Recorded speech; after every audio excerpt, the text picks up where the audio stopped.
I got to US, I always knew that I cared. I wasn't sure which angle I was going to go, but I love nursing more than medicine. I want to be able to have my own clinic. I want to be able to practice mental health.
And so today we're going to talk about suicide prevention. We're going to talk about mental health and suicide prevention. Not only that, some of the things that we're going to talk about today, we're going to kind of have a discussion about what does it mean to have suicidal thoughts?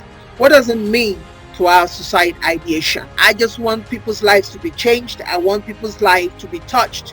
I want people's life to be impacted by my story. And I know that my nephew, this is what he wants to. He wants his own story to impact other people's lives. We're going to talk about the risk factors of that. How does it look like? How does it look like? So for you who have children out there, with all this COVID-19 going on, who have children out there and don't even know that perhaps your children are going through something, I think by the time you sit down and listen and watch this will give you something to actually go back to talk to your kids about. Because frankly, many of us, our kids have been neglected, have been left to watch TV, left to do all kind of stuff, and they're going through things and we don't even know. And so it is important that this discussion is going to be a platform where you can take to your own homes and begin to have discussions with your family. We come from Africa where people close their eyes and pretend, see no evil, hear no evil. If you hear it, you did not really hear it. If you saw it, what you saw was not true. Just pretend. Because that's the culture.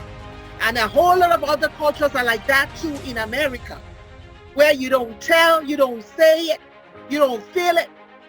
Where if you're in church, you can't even say it in church now because you saying it in church means that you don't believe. Exactly. Exactly. Again with me is Prince Abdul-Ramman Shitu, my good-looking, wonderful, honey plum nephew that I'm so proud of. Just incredibly proud that he's using this platform to tell his truth. Introduce yourself again. Prince Abdul-Ramman Shitu, introduce yourself and just share your story with the world. My name is Abdul-Ramman Shitu and I come from Staten Island, New York. I was raised by my mother and she's a wonderful person. So my story begins when I was 10 years old. I am a survivor of sexual assault. I was sexually assaulted by a family friend. For years, the assault had tormented me, like mentally. I couldn't focus on anything. I had sexual confusion. I was very disturbed for years.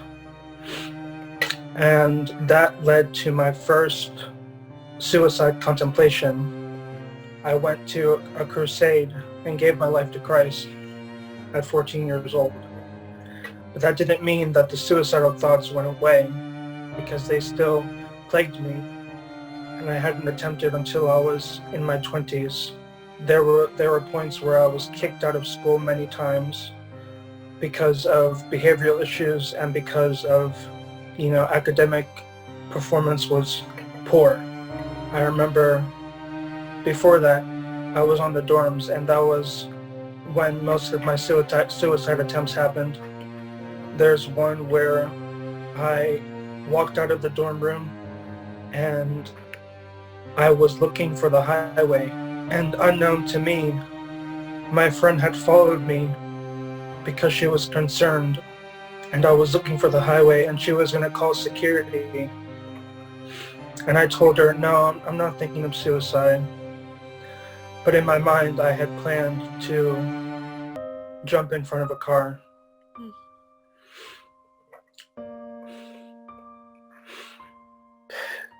I'm sorry. Oh, that's fine. Fine. Thank you, God.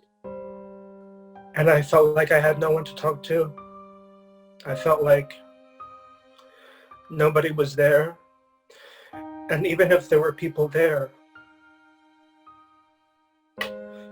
I felt like I was a burden onto them. I felt like I was a burden. And because I like to deal with things on my own, I don't like to tell people what I'm going through. I like to think I can fix it. I don't need anybody. That's kind of my mentality. And I still struggle with that mentality. And it's kind of a prideful thing because you don't like to admit that you have a problem.